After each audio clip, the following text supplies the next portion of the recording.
Hi guys, welcome to our subject English for academic and professional purposes.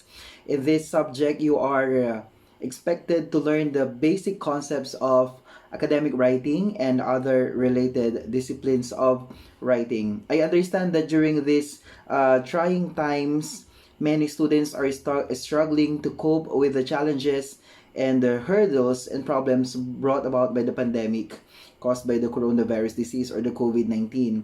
But do not worry because we will see each other soon and we will continue with the education, having the face-to-face discussions, or you will be able again to go on with studying, and you will visit the school and see your friends and your teachers.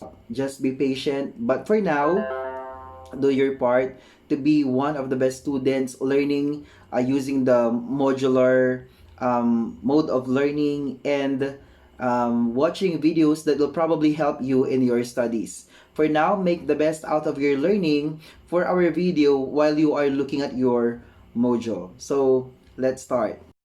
For module number 1, we will be talking about reading academic text. So we will be defining what academic texts are and what are their uses and so on and so forth. When you were still in your junior high school, you already have learned the importance of reading, the definition of reading, and how is reading being done. Okay, when we talk about reading, it is a process that involves recognizing the words. Meaning, when you recognize the words, you recognize the words used in a phrase or used in a sentence, most probably there will be an understanding. So when you recognize the words and there is an understanding, it will lead you to the development of comprehension. And reading with comprehension is very important. There are 3 stages of reading, and reading with comprehension is the highest stage of reading. According to our research, reading is a process that negotiates the meaning between the text and its reader. Tatagalog po natin. Ibig pong sabihin, pag nare-recognize o nalalaman mo, naiintindihan mo ang mga salitan na ginagamit sa isang text o yung babasahin na nasa iyo at binabasa mo yon at nagkakaroon ka ng pagkakaintindi dito, nagkakaroon tayo ng tinatawag na reading comprehension. At ayon sa mga pananaliksik na ginawa ng mga eksperto sa lingwahe o yung mga tinatawag natin mga linguist, ang reading daw ay isang proseso kung saan nagkakaroon ng negosasyon sa pagitan ng text o yung mga salita na yung binabasa at yung reader. So, if the reader cannot understand the words in the text that he or she is reading, then most probably there is no comprehension. There is no understanding. So, in our video, we will be talking about the importance of the academic text, how it is being written, and other related concepts and disciplines. So we will be discussing the structure of academic text for lesson 1. Before we go on with our lesson, please open your module on page 5 and let us answer the 15 questions written there as part of your diagnostic test. Stop this video first.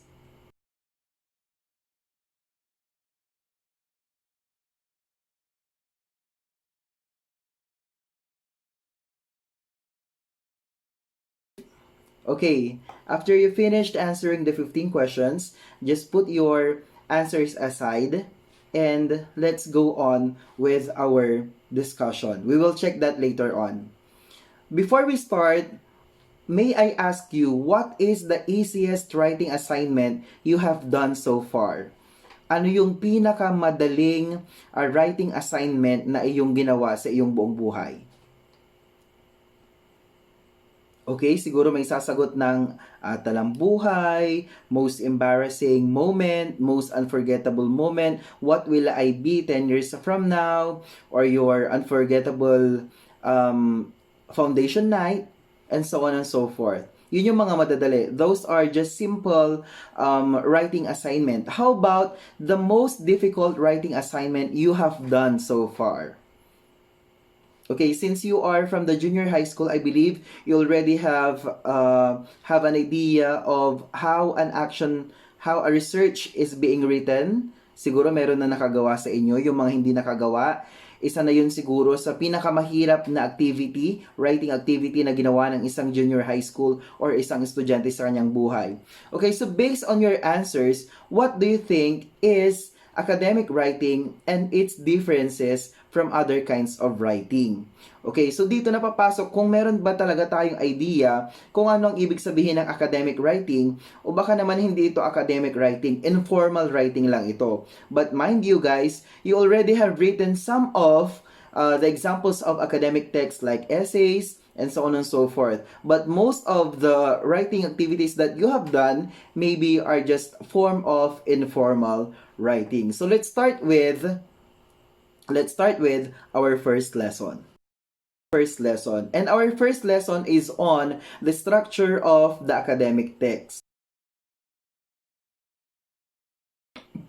As you can see on our PowerPoint presentation, we have 7 types of academic text. So the first one is an essay, another one is an article, and then there is also a paper, a thesis, report, dissertation, and project.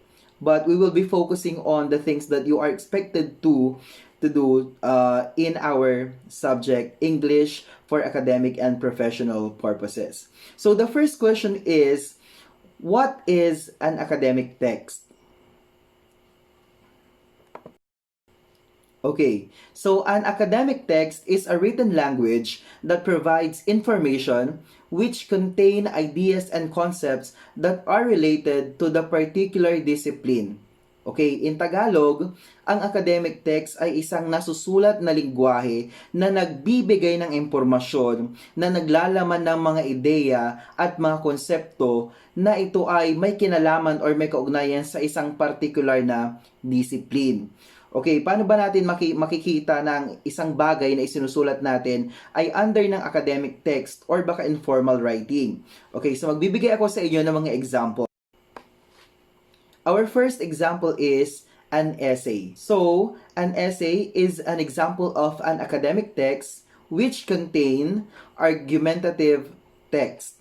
Okay, so the term is argumentative text, usually short, with just 1,500 to 6,000 words. It depends on you on how you can give or put a lot of ideas, concepts, and information in your essay. But as long as it has an idea, it has a concept, and it contains argumentative text, we can call it an essay. Madali lang yan. We already have done that even when we were in elementary hanggang junior high school. So, sa essay, minsan nagiging problema sa mga estudyante on how they can write an effective or yung tamang essay. Because karamihan sa mga estudyante, pag sinabing you write something about yourself or your unforgettable moment or your most embarrassing moment or what will you be 10 years from now, ang ginagawa nila is hindi nila alam kung paano mag-uumpisa ang pagsusulat ng essay. So, in here, you must put in mind that in writing an essay, we have 3 parts. Okay, so dapat ang essay ninyo meron siyang introduction, meron siyang body, at meron siyang conclusion. So, ano ba ang nilalaman ng introduction? What does an introduction contain? Okay, so introduction gives the reader with a clear idea of the emphasis and purpose of the writing. Dapat doon pa lang sa introduction, sinasabi mo na why are you writing this type of topic or this kind of topic.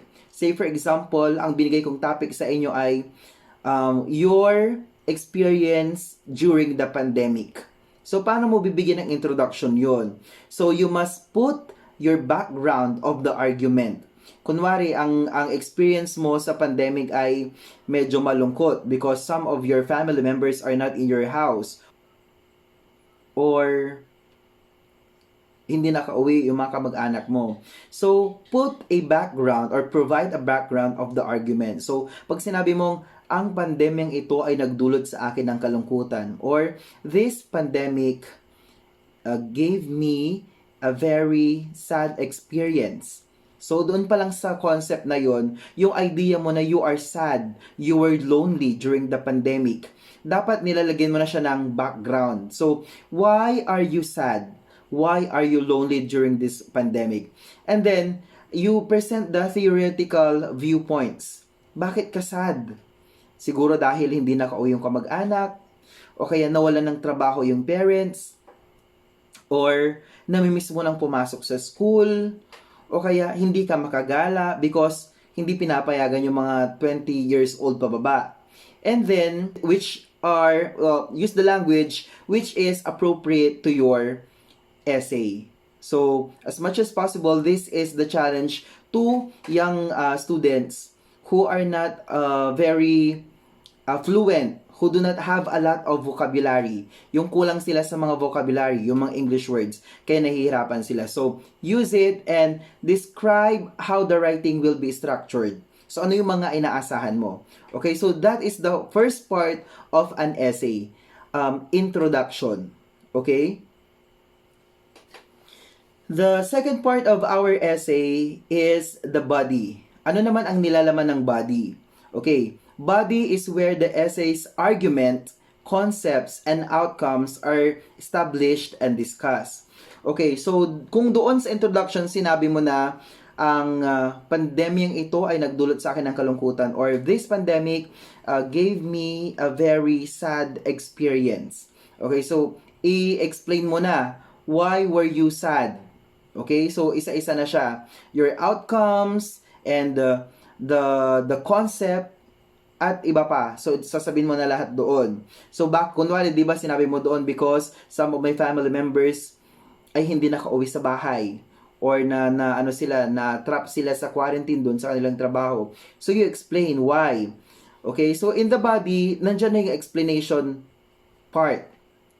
Okay, so after introduction, meron na tayong body, at pag na-explain mo na ng maayos, then we will come to the third part of the essay, which is the conclusion.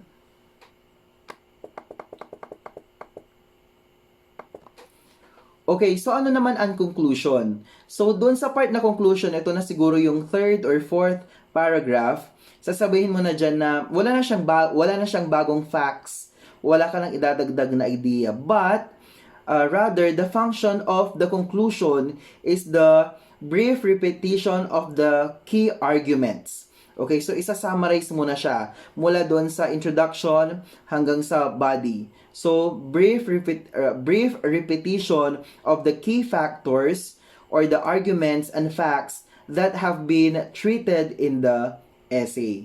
Okay, so hindi mo na kailangan maglagay pa ng bagong idea. Kasi kung bagong idea na naman yan, part pa rin siya ng body of your essay. But if you conclude, or if you use it as a key argument and facts, or you summarize all the information that you have written in the introduction and in the body, then that becomes your conclusion of the essay. So, ganun lang siya kadali. But, it will be very hard for a student if he or she is not very familiar with the words that he will be using. Okay? So, kaya nga dapat ang challenge sa atin sa pagsusulat ng essay, dapat marami tayong alam na English words. At dapat pag magsusulat tayo, we think of English words, hindi yung mag-isip tayo ng Tagalog tapos ita-translate. At ang pinaka no-no na dapat na ginagawa, ang pinaka hindi dapat ginagawa is mag-Google Translate. Because ang Google Translate ay hindi siya tama. Hindi siya nagbibigay ng tamang sentence. Hindi siya nagbibigay ng tamang grammar. Okay? So, if you want to become good writer, or kahit na hindi na sabihin natin hindi good writer, if you want to be good at writing essays, dapat pag-aralan mo. Hindi nakukuha yan sa pangungopya sa internet, at hindi rin yan nakukuha sa pagkuha ng impormasyon sa ibang tao. If you really want to become if you want to become good writer, then you have to read a lot and then think of many English words para hindi ka mawala ng English words sa pagsusulat. Okay? Essay is just one of the examples of academic text. Another one is, meron din tayong tinatawag na research paper, which is a longer essay involving the library research. Okay, ang ginagamit na words dito ay nasa 3,000 up to 6,000 words. Since you are already grade 11 students, magkakaroon din kayo ng subject na Practical Research 1 and 2. And that is considered to be part of a research paper. Okay, so a research paper is longer than an essay. And it involves research or library research. But this concept will be used when you are going to have your practical research 1 and practical research 2. Okay, so in giving your title must contain keyword or keywords to predict the content and the tone of your research paper. So your title must be short, informative, and it must be made up of only 15 to 20 words. So later on, pag-aralan din natin yan ng mas malalim pa.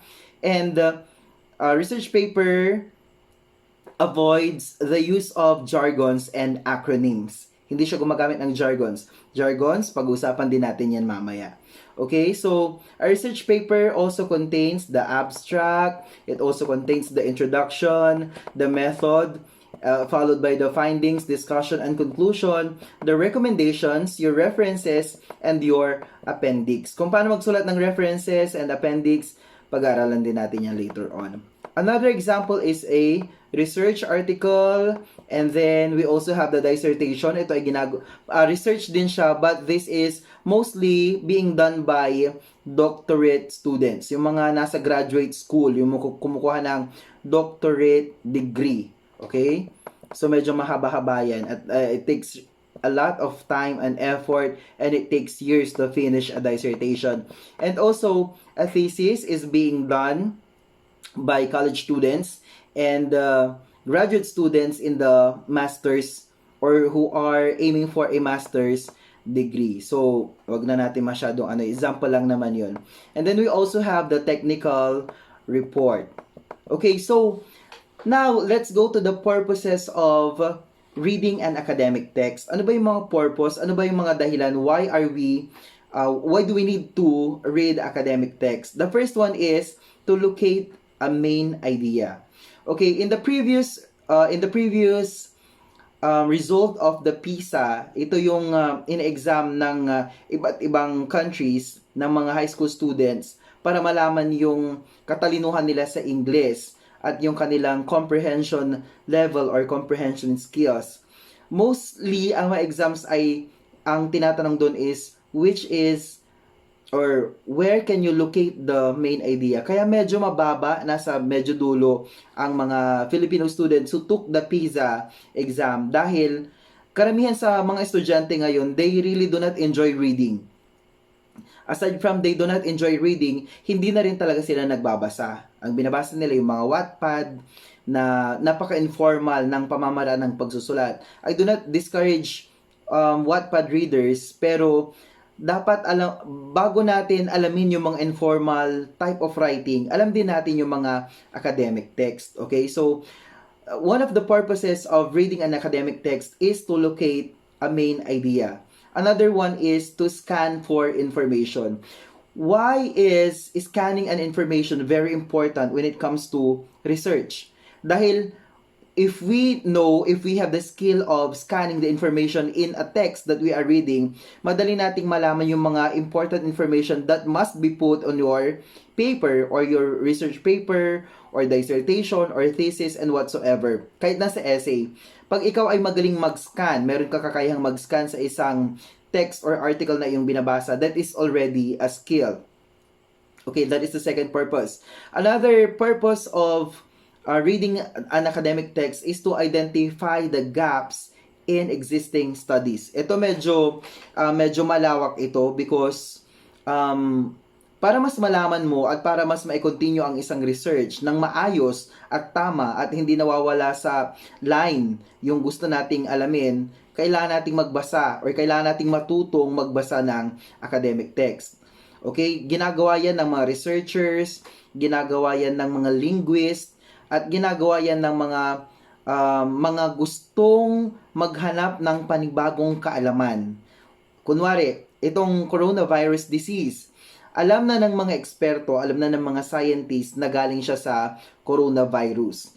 Pero gusto pa nilang alamin kung paano ba mapapatay, paano mapipigil sa pagdami, at paano masusolusyonan or mabigyan ng gamot itong mga may naapektuhan ng coronavirus disease.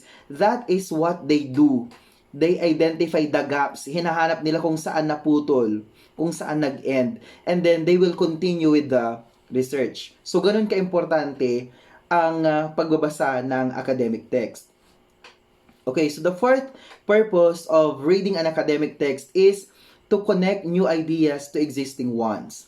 Okay, so para ma-connect nila, say for example, nung nalaman nila na ang coronavirus ay galing sa Wuhan, China, inalam nila na doon ba talaga? Paano siya kumalat? Bakit umabot sa Europe? Bakit umabot sa Amerika? Bakit umabot dito sa Pilipinas? And so on and so forth. So yan yung trabaho ng mga researchers, ng mga analyst, at mga scientist. Inaalam nila yung mga dating idea, nalaman na nilang idea, nalaman na nilang knowledge, nalaman nilang mga concepts, and then they put that together with the existing concepts para mas makabuo sila ng mas makatotohanan at mas practical na impormasyon.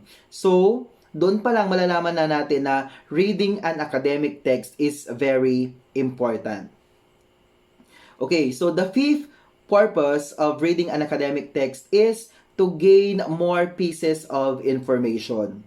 Kaya nga, ang isang taong palabasa, marami siyang naisasabi, marami siyang nai-share na information, marami siyang alam na kaalaman, marami siyang alam na knowledge and information and ideas and so on and so forth.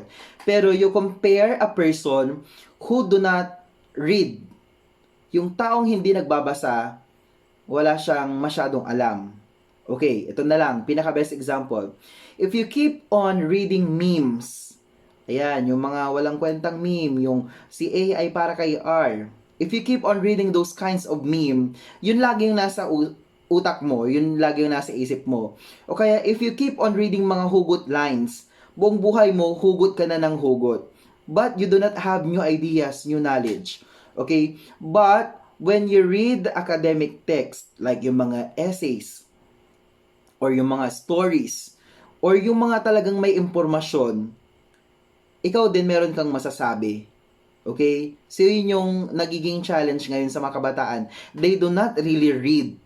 Ang binabasa lang nila yung mga hugot lines, mga memes. But when you ask them to read an article or even watch a news on TV, hindi nila yan papakinggan.